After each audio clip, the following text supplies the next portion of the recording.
Hello everyone, आप सब कैसे हैं। मैं उम्मीद करता हूं कि बहुत अच्छे होंगे और अपनी पढ़ाई को बहुत अच्छे से कर रहे होंगे। मैं Akash Kumar Badana ICT virtual classroom में आपका बहुत बहुत स्वागत करता हूं मेरे प्यारे बच्चों। जैसा आपको पता है कि हमारी बेसिकली 9th क्लास है। 9th क्लास में हम लोग देख रहे हैं पॉलिटिकल साइंस। लेक्चर नंबर 3 हमारा चल रहा है और इसी में हम लोग आपका देख रहे थे जाति, धर्म और लैंगिक मसलों को हम लोग पढ़े थे कि आपके जाति क्या होती है, धर्म क्या होता है, लैंगिक मसले क्या होते हैं। मैं आज शॉर्ट नोट रूप में भी आपको समझाऊंगा। तो हम लोग सांप्रदायिकता को पढ़ चुके थे, क्लियर है। सांप्रदायिकता पूरी हमने समझ ली थी। उसके बाद हमने एक एक करके सब देखा। धर्म निरपेक्ष को हमने पढ़ा कि आप किसको धर्म निरपेक्ष शासन कहेंगे। सेकुलरिज्म क्या होता है, सेकुलर क्या होता है। सेकुलर के बाद हमने देखा कि हमारे यहाँ भारत एकमात्र ऐसा देश है जहाँ जाति भी होती है। हमने पहले जातियों के विषय में पढ़ा, फिर जातीय राजनीति के विषय में पढ़ेंगे, फिर जातिगत असमानता क्या है उनको हमने देखा। इन सभी को हम बहुत सारी चीजों को अच्छे से देख चुके थे और हम इतना अंतर वाक़ई कर चुके थे। जाति में राजनीति कैसे होती है, कैसे वैश्य सार्वभौमिक वैश्य मताधिकार है, पार्टियां कैसे, कुछ दल आपके जाति के आधार पर चीजें बनाती हैं, करती हैं, इन सभी को हम लोग देख चुके थे। ठीक, आगे बढ़ते हैं। कह रहे हैं राजनीति में जाति पर जोर देने के कारण कई बार यह धारणा बन जाती है कि चुनाव जाति का खेल है। जब आपका बहुत बार आपका इस तरह के उदाहरण हमारे समाज में पेश किए जाते हैं तो हमें ये देखने लगता है कि जो जाति है वो जाति में उस जोर की वजह से हम देखते हैं सारी चीजें हो रही हैं। कुछ और नहीं, यह एक सच है। और जरा आप इन चीजों पर गौर कीजिए। देश के किसी भी एक संसदीय चुनाव क्षेत्र में किसी एक जाति के लोगों को बहुमत, हर पार्टी और उम्मीदवार को चुनाव जिताने के लिए एक जाति और समुदाय से ज्यादा लोगों पर भरोसा करना पड़ता है। कैसा होता है, चाहे कोई आपका पार्टी हो, चाहे कोई उम्मीदवार हो, उन सबको अगर आपका चुनाव जीतना होता है तो हाँ, चुनाव जीतने के लिए चाहे कोई एक जाति हो या कोई एक समुदाय से ज्यादा लोगों पर भरोसा हासिल करना पड़ता है। किसी कास्ट के बेसिस पर, किसी विशेष वर्ग समुदाय पर वो लोग भरोसा कर लेते हैं कि भाई ये वर्ग समुदाय हमको वोट देगा तो हमारा परसेंटेज यहाँ से बढ़ेगा, हम ये कैंडिडेट उतारेंगे। तो कुछ समीकरण चलते हैं जाति आधारित। तो ये सारी चीजें जो हमारी पार्टियां होती हैं वो सारे ऐसे फैक्टर काउंट करती हैं। कोई भी पार्टी किसी एक जाति या समुदाय के सभी लोगों का वोट हासिल नहीं कर सकती। मान लीजिए कितनी अच्छी पार्टी सही कोई भी हो, अगर चाहे एक पार्टी की, एक जाति की क्यों ना हो या किसी एक समुदाय विशेष की क्यों ना हो, वो जितने भी उसके लोग हैं उनका वोट हासिल करना अपने आप में चैलेंज है। ठीक, एक पार्टी का वोट बैंक कहलाता है। इसका मतलब यह होता है कि उस के ज्यादा दावेदार हैं पार्टी के लोग उसको वोट देते हैं। कैसे हैं, ज्यादा दावेदार हैं और लोग उसको वोट देते हैं। अगर किसी चुनाव क्षेत्र में एक जाति के लोग का प्रभुत्व माना जाता है, मान लीजिए किसी एक जाति का प्रभुत्व है, तो अनेक पार्टियां उस जाति की उम्मीदवार खड़ा करने से कोई रोक नहीं सकती। ऐसे में कुछ मतदाताओं के सामने उनकी जातियों का एक से ज्यादा उम्मीदवार होते हैं, तो किसी किसी जातियों के मतदाताओं के सामने उनके उम्मीदवार नहीं होते। बहुत बार जो उनके उम्मीदवार हैं वो आपको सेम आपको देखने के लिए नहीं मिलते। तो हर तरीके से अलग अलग चीजें आपकी होती हैं और हमको देखने के लिए भी मिलती है। ठीक, हमारे देश में सत्ता दल यानी कि सत्ता दल वर्तमान सांसदों, विधायकों को अक्सर हार का सामना करना पड़ता है। अगर जाति और समुदाय की राजनीति एक पसंद एक होती है तो यह संभव नहीं हो पाता। अगर ऐसा हो तो ये सब चीजें आपकी संभव नहीं होती। यानी कि राजनीति चुनाव में एक फैक्टर है, कारक है, काम करती है, वोट बैंक पार्टी हिसाब से देखती है, लेकिन एक वर्ग का पूरा वोट उसको मिल जाए, एक जाति का समीकरण पूरा उसका हो जाए, ऐसा पूरी संभावना नहीं, पूरी मिल जाए। हाँ, अधिकतर मिल सकती है, ये संभावना हो सकती है। तो ये चीजें, ये संभावना, ये वेरिएशन आपको इसमें खड़ा करता है। तो देखिए क्या आपके यहाँ भी चुनावों में इस तरह की चीजों को रखा जाता है? देखिए बेटा, फिर आगे बढ़े। कोई डाउट है पिछले जो हमने पढ़ा था उसमें? अगर कोई डाउट है, कोई क्वेरी है, पीछे जो हम बॉट की एंट्री पढ़ रहे थे उसमें पूछिए। कितने बच्चों ने घर जाकर रिवीजन किया? यकीन मानिए ये चैप्टर वो हैं जिन्हें आप पढ़कर आपकी राजनीतिक क्षमता, जो बौद्धिक क्षमता है, वो आपकी विकसित होगी।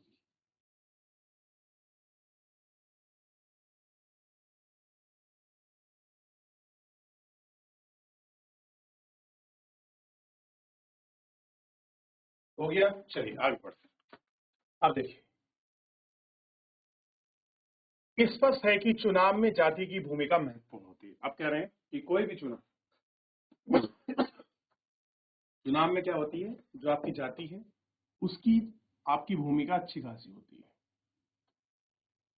किंतु दूसरे कारक भी इतने ही असरदार होते हैं। कह रहे जिस तरह से चुनाव में कास्ट, जाति आपका आपका भूमिका निकालती है। मान लीजिए आपका चुनाव है, तो चुनाव में ये देखा जाता है कि किस क्षेत्र से कौन से जाति के लोग ज्यादा हैं, ये एक फैक्टर होगा, ठीक।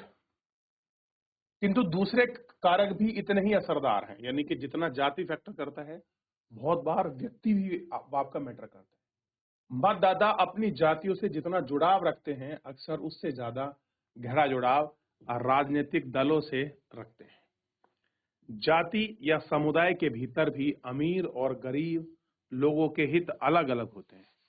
मान लीजिए जाति है, अब जाति में दो वर्ग बने हैं। कौन कौन से बने हैं दो वर्ग? एक है अमीर और एक है गरीब वर्ग। अब दोनों के जो हित हैं वो कैसे हैं? हित अलग हैं, बिल्कुल डिफरेंस है। उनके हित कैसे एक दूसरे से बिल्कुल अलग है, जो मैच नहीं करते। एक ही समुदाय के अमीर और गरीब अक्सर अलग अलग पार्टियों को वोट देते हैं। कह रहे एक ही समुदाय, मान लीजिए नॉर्मल था कि कोई एसटी समुदाय से है या एससी समुदाय, एससी से है, या कोई ओबीसी समुदाय से है। ये मान लीजिए हमारे समुदाय है, इन समुदाय से है, ठीक। तो वो अपनी अपनी मर्जी से अलग अलग वोट देंगे। ऐसा नहीं कि एक ही जगह किसी को, एक पार्टी विशेष या व्यक्ति को वोट दे। इसमें भी अमीर होगा वो किसी और को देगा, इसका गरीब है वो किसी और को देगा। यानी कि सबके अपने वोटिंग राइट्स जो है अलग अलग हैं। मतलब जो अपने मन से वोट देते हैं, उनको स्वतंत्र है, अभिव्यक्त है, वो तो सब अलग अलग पार्टियों को ही क्या करते हैं, वोट देते हैं। सरकार के कामकाज के बारे में लोगों की राय और नेता की लोकप्रियता चुनाव पर अक्सर निर्णय करती है। आप देखते हैं कि जब चुनाव होता है तो लोगों की राय ली जाती है कि भाई इस बार माहौल कैसा है, कौन नेता अच्छा है, क्या चीज है, तो लोगों की राय और न्यूज़पेपर में चलती है, जिन्हें हम कहते हैं ओपिनियन पोल। ओपिनियन पोल किस पे बनते हैं? लोगों की राय पर ही बनते हैं। फिर नेता की लोकप्रियता, कि कौन नेता कितना अच्छा है और कौन किसको जनता पसंद करती है, ये भी डिपेंड करता है। यानी कि ध्यान दीजिए, जाति, जाति के साथ आपका पार्टी, पार्टी के साथ राय, और राय के साथ लोकप्रिय नेता, ये सारे फैक्टर वेरी होते हैं। ध्यान दीजिए, ये सारे ऐसे फैक्टर हैं जो आपके चुनाव में कारगर हैं, जो काम करते हैं। ये टी है भाई, तय नहीं है, ध्यान रखना, ठीक है। जाति के अंदर राजनीति, अब जाति है उसके अंदर भी तो आपका राजनीति होती है। अभी तक हमने इस चीज पर गौर किया था कि राजनीति की जाति की भूमिका क्या है, परंतु यह मतलब नहीं है कि जाति और राजनीति के बीच सिर्फ एक तरफा संबंध है, यानी कि केवल वन वे ही आपका कम्युनिकेशन नहीं है। कभी आप ये समझ लें, राजनीति भी जाति की राजनीति के अखाड़े में ललका जाति व्यवस्था, जातिगत पहचान को प्रभावित करती है। यानी राजनीति में भी जाति है और जाति में भी राजनीति है। क्लियर है? और ये व्यवस्था परेशान करती है, लड़खड़ाती भी है, आड़े भी आती है। बहुत लोग कहते हैं नहीं नहीं हम लोग इस जाति के, हमको इस पार्टी को वोट करना चाहिए। वो लोग दूसरे करते हैं, बोलते मैंने तो कहा था, देख लो अब वो हमारा हित नहीं कर रहा है। तो बहुत बार ऐसे मुद्दे होते हैं। क्लियर है? और जातिगत पहचान को प्रभावित करती है। इस तरह से सिर्फ राजनीति ही जागृति नहीं होती, राजनीति ग्रस्त भी हो जाती है। इस चीजों के अनेक रूप लेती है। कैसे लेती हैं? अनेक रूप जो हैं वो आपका ले लेती है। हर जाति खुद को बड़ा बनाना चाहती है। सबका क्या सपना है कि हम बड़े हैं। पहले वह अपने समूह की जिन उपजातियों को छोटा या नीचा बताकर अपने से बाहर रखना चाहती है, उन्हें कोई अपने साथ लाने की कोशिश नहीं करता। मान लीजिए कोई आपको नीचा बता रहा है, छोटा बता रहा है, कोई उन्हें आपको साथ लाने की बात नहीं करता, क्योंकि एक ही जाति अपने दम पर सत्ता का कब्जा नहीं कर सकती। सबसे बड़ी बात है, अगर आपको सत्ता, शासन, पार्टी में आना है तो एक ही राजनीति के दम पे आप नहीं पा सकते। इसे वह ज्यादा राजनीतिक ताकत पाने के लिए दूसरी पार्टी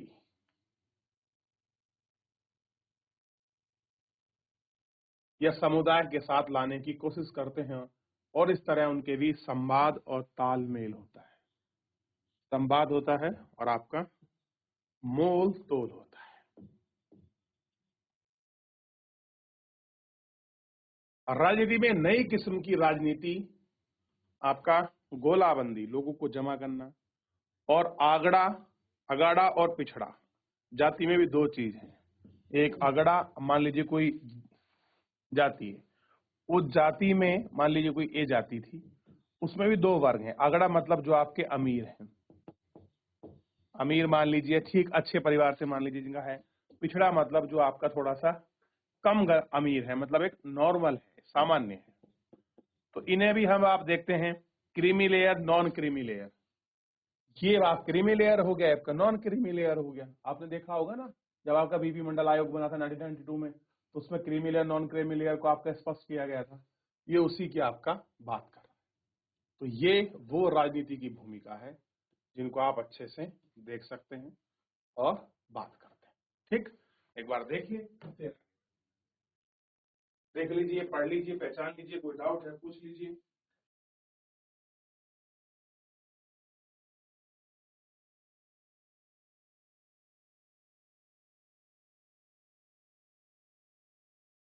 चलिए थोड़ा सा यहां देखते हैं। रंग भेद, इस मुल्क में पैदा होने की गलती करने वाले चले जाते हैं वो विदेश, बोलते हैं पराई भाषा, पहनते हैं अजनबी पोशाक और भूल जाते हैं इस मुल्क को। तुम्हें उन्हें मेरा सलाम और वे नहीं भूलते। सर्दियों की पीठ जाने के बाद भी नहीं बदलते। कहते सर्दियों तक कहीं चले जाएं तब भी वो नहीं बदलते। ऐसे बेगैरत से पूछता हूं कि क्या कहेंगे और किससे पूछें, क्या होता है छुआछूत, यह ईश्वर की ही अनिश्वरवादी। कैसा होता है कि अछूत किस तरह की तीख, क्या वह खुद को कोड की तस्वीरें या फिर धर्मादेश का दुश्मन। क्या है विधर्म होता है, पापी या नास्तिक, तुम बताओ क्या जवाब होगा तुम्हारा। क्या बगैर हिचकिचाए कह सकेंगे मैं ही हूं अछूत। इसी से मैं कहता हूं इस मुल्क में पैदा होने की गलती करने वालों, तुम्हें अब गलती सुधारनी होगी, या तो देश को छोड़ो या युद्ध करो। बाबूराम बुगला कविता की हिंदी। उन्होंने बताया है कि कैसे लोग बाग बाहर जाकर अजीब हो जाते हैं। कुछ लोग यहाँ रहते हैं अछूत हैं, लेकिन वो हिम्मत नहीं रखते, कुछ कहते हैं, लेकिन अब बदलने का समय आ गया।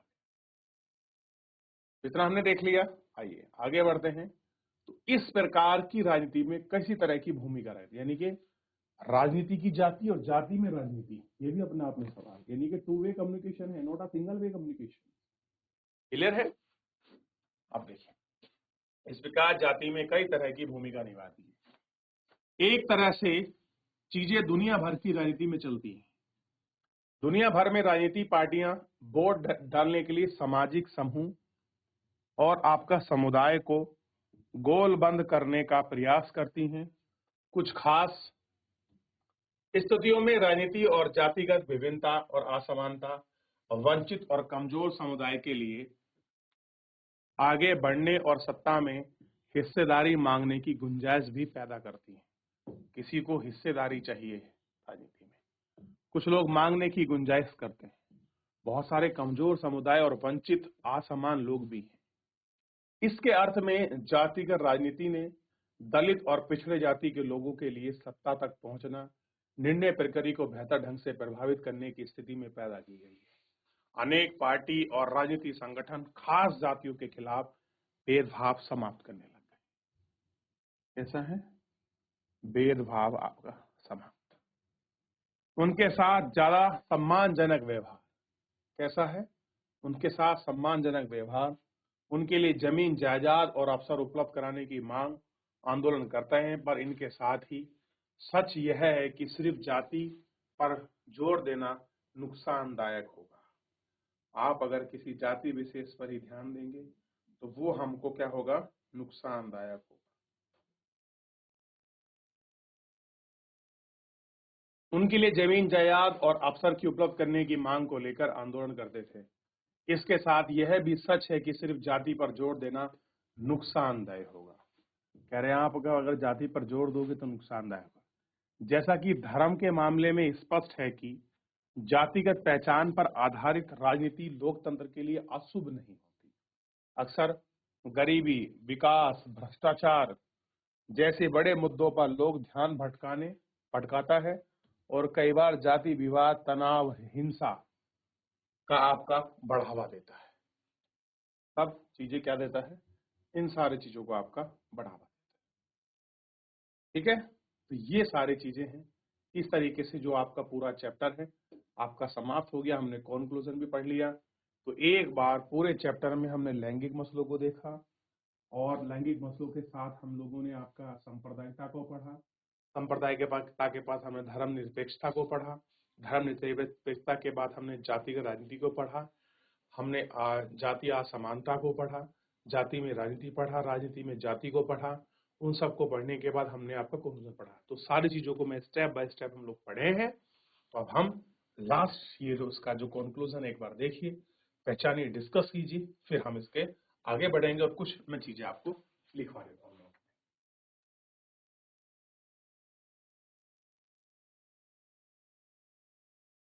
मैं कुछ चीजों पर आपसे सामने बात करूंगा और एक एक करके हम उन सारी चीजों को बहुत अच्छे से पढ़ेंगे और हम बात करेंगे। जैसे बहुत सारे मुद्दों पर अगर हम लोग आपकी चर्चा करें तो चर्चा बहुत गहन हो जाएगी, लेकिन हम चीजों को अपने टू द पॉइंट पढ़ेंगे और टू द पॉइंट देखेंगे। सबसे पहले एक शब्द हमने इसमें पढ़ा, लिंग। लिंग का मतलब क्या है? जब भी कहीं आप जाते हो तो एक कॉलम हमेशा पूछा जाता है, लिंग। अब लिंग में क्या है? आप क्या हो? आप स्त्री हो या फिर क्या हो?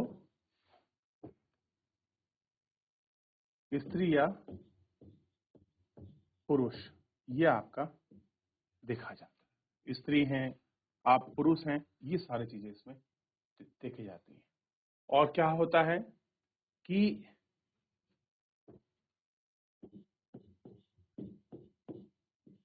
लिंग की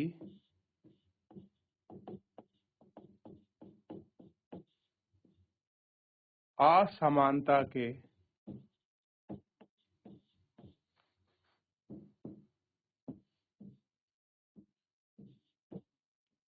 कारण ही, यानी कि लिंग की असमानता के कारण ही क्या होता है? भेदभाव होता है। ये भी आप जानते हैं। लिंग की असमानता का चैप्टर में आपने पढ़ा कि लोग भेदभाव करते हैं, स्त्री और पुरुष में तुलना करते हैं। और ध्यान रखना कि जितने भी आपके नारीवादी आंदोलन हुए हैं, नारीवादी आंदोलन, इन आंदोलनों में जो भी आंदोलन थे, आंदोलन क्या होता है? अपने हक के लिए प्रदर्शन करना। आंदोलनों में विश्वव्यापी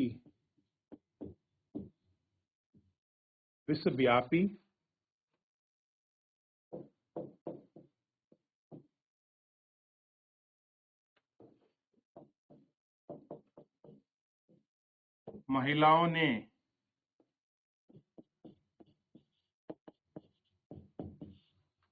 अपने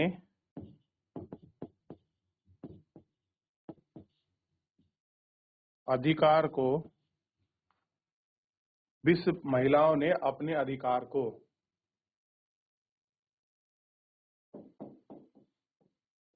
पाने के लिए कौन से अधिकार होंगे? जैसे पाने के लिए संघर्ष किए। जैसे कौन सा अधिकार है? लिंग समानता। बड़ा अधिकार ने बड़ा संघर्ष झेला है। उसके बाद क्या है? लिंग समानता के साथ भाई स्त्री पुरुष में भेदभाव ना किया जाए।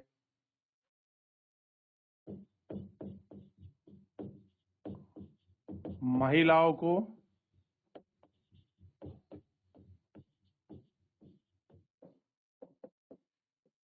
पुरुषों के समान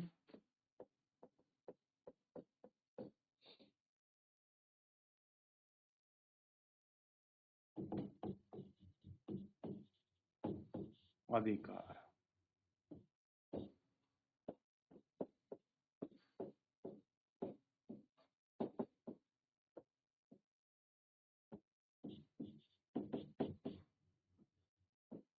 महिलाओं को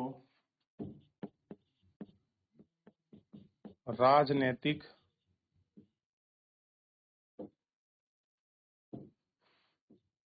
व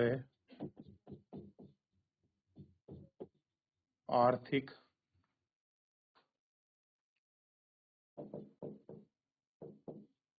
आधार पर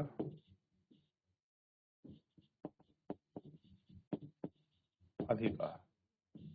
महिलाओं ने क्या बात करी है कि उनको अधिकार चाहिए। ठीक भाई, लिंग में क्या होगा कि आप स्त्री और पुरुष को देख रहे हैं, ये भी आपको देखना है स्त्री और पुरुष में क्या अंतर है। ठीक है नहीं? ये भी आपको ध्यान रखना।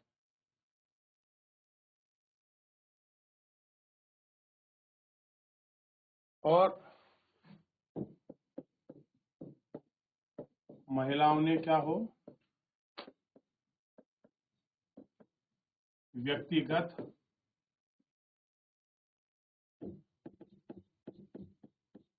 समानता व पहचान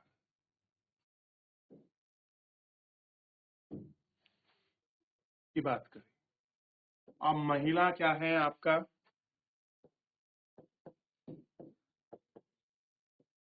परिवार से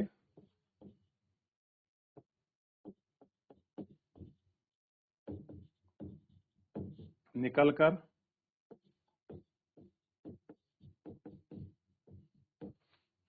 पुरुषों के साथ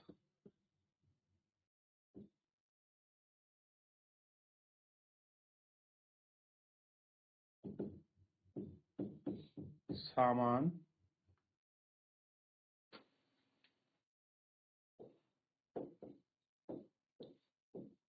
कार्य करना है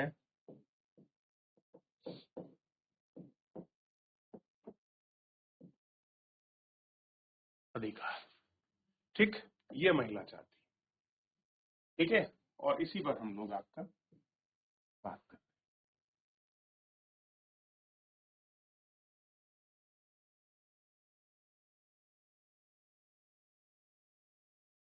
चलिए, अच्छा, अब मेरा आपसे प्रश्न है नए पेज पर।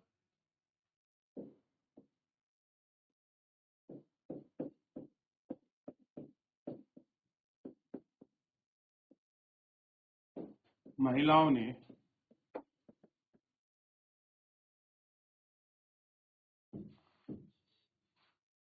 महिलाओं को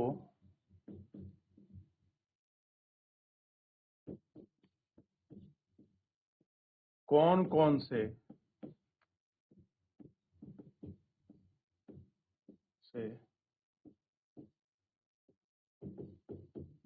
अधिकार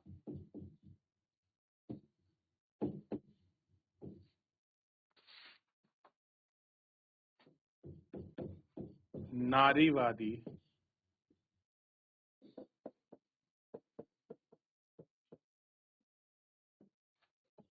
आंदोलनों के